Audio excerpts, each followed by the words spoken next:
Nandito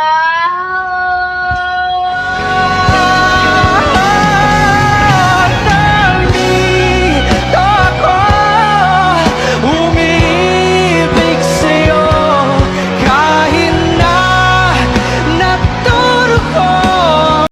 Ano ba yan mga anak? What happened to your life na? Nang dahil sa mga ex nyo, ganyan na nangyari sa buhay nyo? Huwag nyo naman sayangin ang buhay nyo nang dahil sa mga dyan. Diyos ko naman.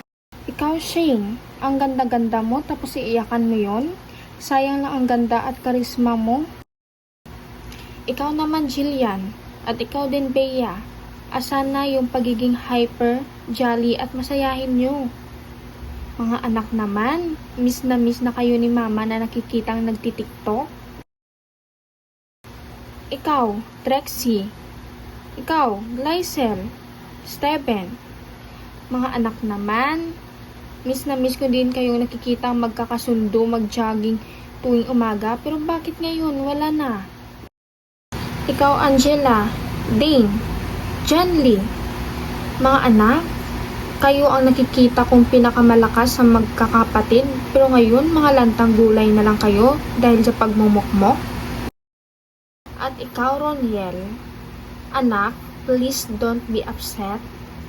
Pero kaya ka siguro iniwan dahil mataba ka na, mas nagpapataba ka pa ngayon. Please, mga anak, pagod na ako nakikita kayong ganyan. Please don't mourn to people who doesn't value your worth. Mga sayang lang kayo at alam nyo ba yung anak ni Marites na obese ngayon ay sobrang healthy na? At dahil lang din sa breakup ang dahilan. At tinanong ko si Marites kung anong ginawa ng anak niya dahil lang sa physical fitness. Physical fitness is a state of health and well-being that enables individuals to perform daily tasks and physical activities with energy and efficiency, while the health-related fitness refers to components that relate to health and well-being, which have cardiovascular endurance, muscular strength, muscular endurance, flexibility, and body composition. And skill-related physical fitness includes components that enhance athletic performance and movement skills, which is agility, balance, coordination, power, reaction time, and speed. And by doing the exercises, health and skill-related activities, you have prepares the body by warming up muscles, increasing flexibility, and boosting cardiovascular function.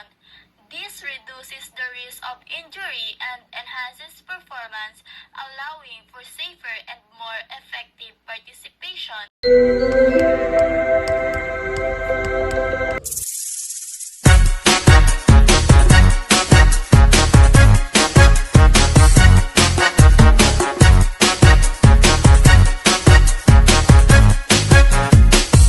All the ladies on the dance floor, come do the step that keeps on wanting more.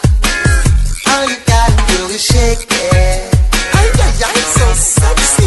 To keep the guys going wild. Everybody. Sige, ikimot, sige, ikimot, ikimot mo all around. Sige, ikimot, sige, ikimot, ikimot mo to the top. Sige, ikimot, sige, ikimot, ikimot mo all around. Everybody. Sige, ikimot, sige, ikimot, ikimot mo to the ground. Made it simple like a cha-cha, and way much better than the salsa. Cause all you gotta do is shake it. Round and round, here we go. Sige, ikimot, sige, ikimot, ikimot mo all around. Sige, ikimot, sige, ikimot, ikimot mo to the ground. Sige, ikimot, sige, ikimot, ikimot. Cardiovascular endurance, the ability of the heart and lungs to efficiently deliver oxygen to the body during sustained physical activity. Muscular strength, the amount of force a muscle can produce against resistance. Keep me party Muscular endurance, the ability of a muscle to sustain repeated contraction over a period of time.